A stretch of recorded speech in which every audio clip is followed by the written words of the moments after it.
Sa pag-iimbestiga ng NBI sa nangyari kay Kapitan Bukol, sinasabi ng NBI na ang nagsauli ng wallet na kinilala bilang si Teteng Derecho ay posibleng kasabwat o tinawag nila na parcel of the crime. Pagkakaalam ko, he was now in the custody of the Digos City Police Office. Pero ano kayo nakulan siya? Of course, he was very important. He is really part of this investigation.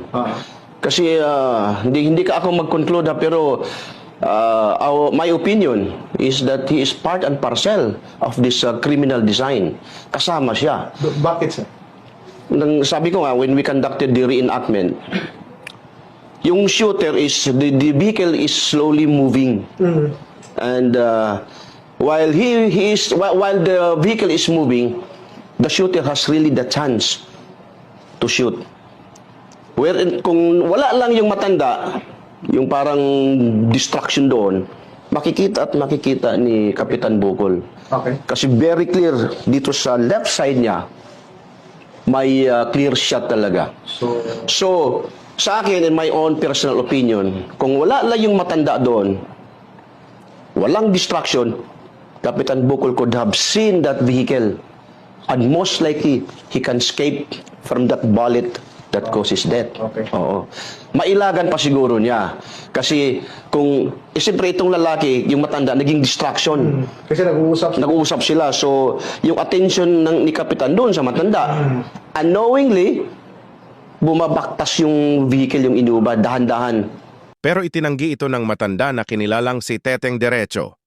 Mo naman to ang maghatod ko sa wallet ba nga akong i-endorse sa iya ha. Mo raw tong kuana niya, wa naman ko kabalo nga inato na ino na hitabo. pag May expect ato nga ato na hitabo is tinuod lang. unsa tong rasa nimo nakita ng wallet sir?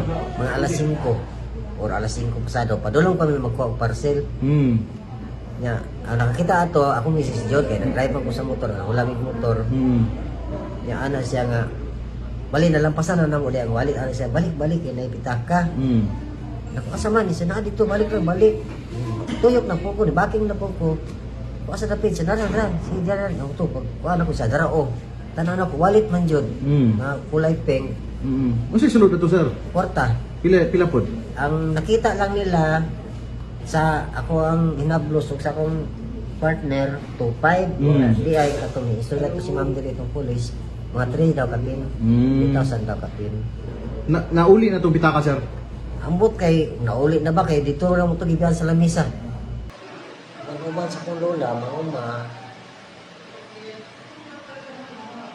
Mag-umaga. okay ako nagday napadako ulit sa kuha Atong klarohan tayo, wala ba kakaagi o trabaho sa mining? Kalot-kalot ang bulawan. sa tinuod lang wala di ko kaapot ng napita na diha o kadungdog asa dapit ng ingon lang diwalwal tinuod lang diwa di ko kaabot ng napita. So, dili tinuod to nagawas nga balita sa social media nga wano ka, kaning minero daw ka.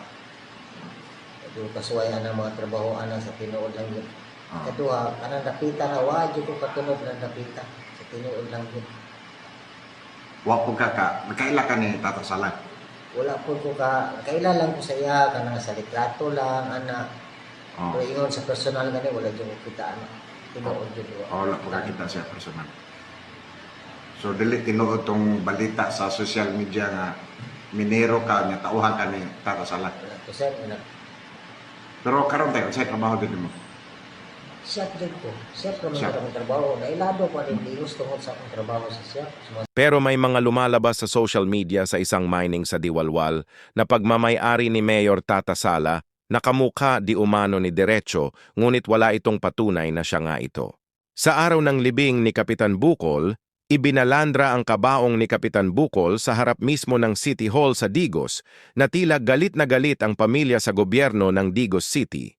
Bago pa man nagkainitan si Santa Cruz Mayor Tata Sala, mas una pang may reklamo na itong si Kapitan Bukol sa mayor ng Digos na si Mayor Joseph Cagas, patungkol sa isang nakawan sa kanilang lugar.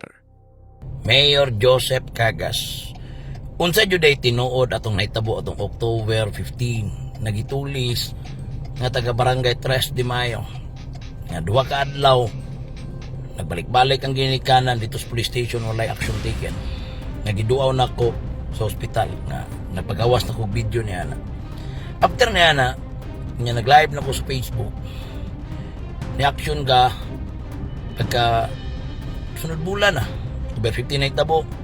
November na mo ni-action. Ikaw, Mayor. Imo gipatawag ang biktima. Imo mga media. Nagpagawas mo statement dito sa programa ug ipapost nimo sa imong media nga si Bueng Torrecampo naa ka dito. Nasayod na gani ka ato na panahon na dunay nakuha nga kwarta na 230 pati ang motor, ibalik lang ang motor pero gikuha. Ipurungan ang mata sa biktima. Gikidnap og hospital. After niya na sa diyang ako initabang ni aksyon og una. Naglibog ko sa diyang natubang nimong biktima. Ako na inahimong sadaan. Then, pagkaugma po na sa pagpagawas ninyo statement niya na ikaw, Mayor, o ang imong mga media, o kaning biktima, nanawag kong witness nga doon na po dahil may conversation sa biktima after itong nag-live na ko. Human, gawas niya na ikalit na po mong kausap nga wala na po'y tulis o road rage na itabo. Kung sa yun ay tinuod, Mayor Joseph Cargas. Every time na lang ba o na ako'y pagawas ng mga statement, mausap-usap inyong statement. Ako wala ko usap-usap sa kong statement. Unsa joy kamatuoran. Ang nindot ani Mayor Joseph Cargas, advice na po na ako nimo para dili makahatag og kalibog sa katawan. Doon naman yung kay media sa syudad sa Digos nga budgetan tog 7 million. Unsa kay ka maayo og mag press con. Na ang PNP, naa ka, na ang biktima, ug na ako. Para masuta dyan kung sa'y tinuod. For a healthy discussion, Mayor.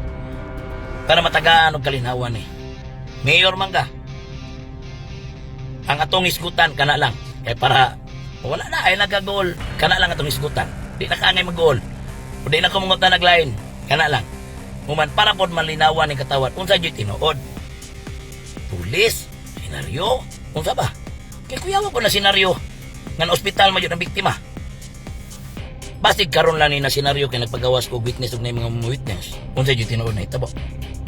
Mayor Joseph Cargas, Chief Ipong, PNP Digos, labi na kan Chief. Chief, ug atong biktima na si atong tumboy. Para matagaan og kalinawan ang katawan. Kaya murag binuang na ni, murag normal na lang ba? Murag normal na lang sa inyo nga. Para matagaan. Ikaw, Mayor, katong GNT rider, nga gituli, sadyang nag-live na ko. Late na po kay ka. Mga 2 weeks na yata, usa ka ni adto. Puro late. Unta, Mayor, nana ni action tanan, wa pa'y live. Dagan pa kay dapat mo aksyonan, Mayor. Salamat, Mayor Joseph Cargas. Mayor Joseph Cargas.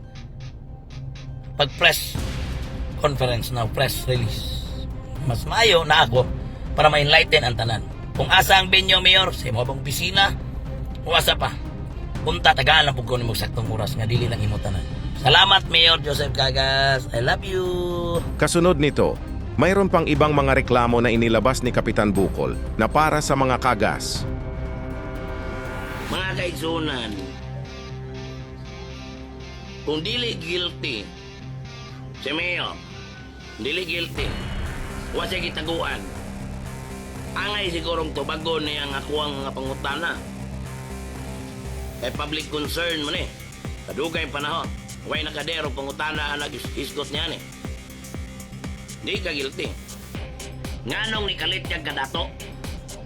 Nganong ang imong mga anak nindot na kay mga sakyanan? Woo! Nganong naala kay Twin Mountain Resort? Nganong naala po kay property dito sa dako kay kayutaan dito so. Naala po niya sa bansalan, ipatamnan ni Mugdurian. Naala po ibang kuyor. Ipatamnan ni Mugdurian, naas bansalan. Ang imo ang anak, Diris Testimayo, Patchabok Lote, pinakamahal nga subdivision. Wapo yung balay. Ang balay ni mo sa ruwas ni mo. Sa diyang na mayor ka, ang atbang sa imong gawas sa imong balay. Ipalit ni mo. Wapo na po kayo. Ang farm ni mo sa una, kaperting lapuka, kahoy ra na sa una ng pandunganan niya. Karon, sa bintado na tanan, pati sa loob. Sa Mintano tanan, pati parkinganan si mo farm. Perting ninduta. Di na yung ana sa una, kabalotana. Kaya mo mga sanina karon, tagapit 100,000 ang buok. Pipilas mo kinasuot, Prada, Boss. Kanong saan na ni mo na purchase? Kanong naanaman kay manukan karon? Kaperting dakuha. Manok panabong, dako ilang farm. Kaya lang, sa diyan ang namiyor ka. Kanong saan ka nanabong? Sa diyan ang namiyor ka. Kanang Twin Mountain Resort. Sa diyan man ang namiyor ka. Human man as pandemic, di ba? Diyan man as pandemic. Na time. Pila ka milyon ka tinadala? Perte ka dako. Kanong karon naman yun na hitabo sa diyang mayor na ka. Dali sa Yuta, sa si Mayo. Dali sa may Tiguman. Congressman, akong hangyo ninyo isip lumulupyo sa Digos, Post Davao del Sur. Tagaig saktong tabang ang tao nga walay pili, dili ngalan kitay mga tubang. Ako kapitan, wa man ko'y sweldo ng department heads. Ako raman tanan departamento ni. Ako ara po ni personal gitabang sa ilaha. Wa po ko na imong contractors gobyerno.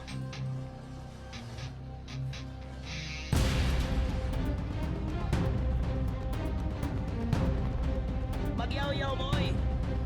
Kana bitaw mo ato mo sa opisina sa mayor, opisina sa congressman.